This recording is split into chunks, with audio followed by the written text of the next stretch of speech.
ভারতের পশ্চিমবঙ্গের নদিয়া জেলার হৃদয়পুর গ্রামের বাসিন্দা বৃদ্ধ জাহানারা বেগম তার ৩ ছেলে ২ মেয়ে ৪ ছেলে মেয়ে ভারতে থাকলেও এক মেয়েকে বিয়ে দেন বাংলাদেশের সীমান্তবর্তী এলাকায়। দুই দেশের সীমান্তরক্ষীদের ফাঁকি দিয়ে মা মেয়ের যাওয়া আসা ছিল সবসময়।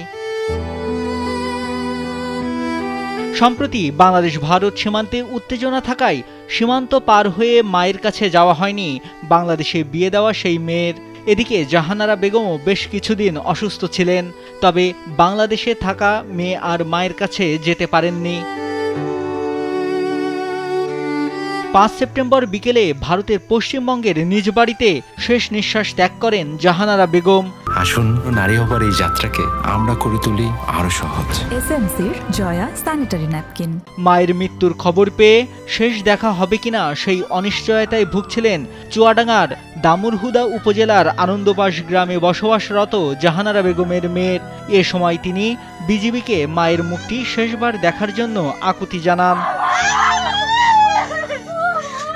মেয়ের এই মানবিক আবেদনকে গুরুত্ব দিয়ে চুয়াডাঙ্গা ব্যাটালিয়ন ৬ বিজিবি তাৎক্ষণিকভাবে ভারতীয় সীমান্তরক্ষী বাহিনী বিএসএফের সঙ্গে যোগাযোগ করে। তাদের সমন্বিত প্রচেষ্টায় ৬ সেপ্টেম্বর সকালে সীমান্তের মেইন পিলার ১০৫-এর কাছে শূন্যরেখায় জাহানারা বেগমের মরদেহ আনে তার সন্তানেরা।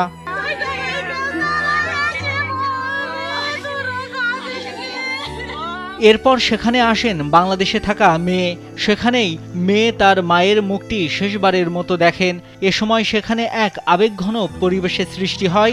এ সময় মেয়ের কান্না দেখে অনেকেই আপ্লুত হন।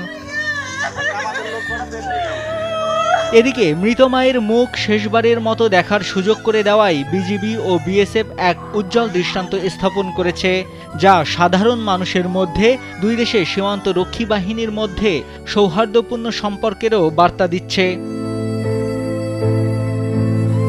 নাইমুল হাসিব, কালবেলা।